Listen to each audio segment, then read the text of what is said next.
വെല്ലുവിളികൾ ഹാർദിക്കിന് ഇഷ്ടമാണ്. ആരാധകരോഷമൊക്കെ ഇന്നല്ലെങ്കിൽ നാളെ അവസാനിക്കും.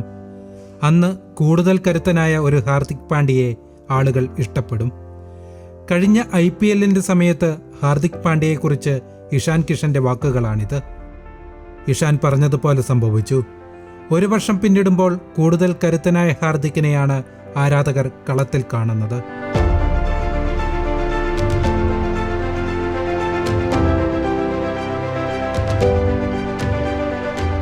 കഴിഞ്ഞ IPL സീസണിൽ ആരാധകരുടെ കൂവലുകളേറ്റ താരം രോഹിത് ശർമ്മയ്ക്ക് പകരമായി മുംബൈ നായകസ്ഥാനം ഏറ്റെടുത്തതായിരുന്നു കാരണം.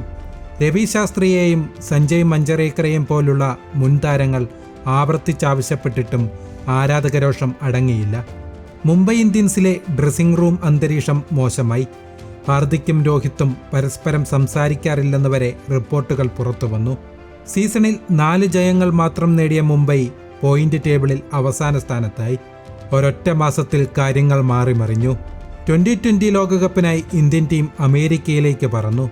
ഇന്ത്യൻ മാനേജ്മെന്റിന്റെ ഇടപെടലിൽ ഇരുവരും വീണ്ടും സുഹൃത്തുക്കളായി. വെസ്റ്റ് ഇൻഡീസിലെ ബാർബഡോസിൽ നടന്ന ലോകകപ്പിന്റെ കലാശപ്പോരിൽ അവസാന ഓവർ പന്തെറിയാൻ രോഹിത് നിയോഗിച്ചത് ഹാർദിക്കിനെ തന്നെ. 2020 ലോകകപ്പിൽ ഇന്ത്യ ചാമ്പ്യന്മാരായി. ഒരു വർഷം കടന്നുപോയി. ഇന്ത്യൻ T20 ടീമിന് ഇന്ന് സൂര്യകുമാർ യാദവാണ് ക്യാപ്റ്റൻ. രോഹിത് ശർമ്മയുടെ പ്രതാപകാലത്തിന് ഒരൽപ്പം മങ്ങലേറ്റിട്ടുണ്ട്. എങ്കിലും മുംബൈ ഇന്ത്യൻസിൽ സൂര്യയും ഹാർദിക്കും രോഹിത്തുമെല്ലാം ഒരുമിച്ച് കളിക്കും.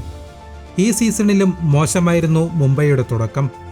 ആദ്യ 5 മത്സരങ്ങളിൽ 4ലും തോൽവി. പക്ഷേ പിന്നീടുള്ള 5 മത്സരങ്ങളിലും മുംബൈയുടെ വിജയം. ഹാർദിക് പാണ്ഡ്യ എന്ന നായകന് കീഴിൽ. ഇഷാൻ കിഷൻ പറഞ്ഞതുപോലെ കൂടുതൽ കരുത്തനായ ഹാർദിക് പാണ്ഡ്യയുടെ വിജയം.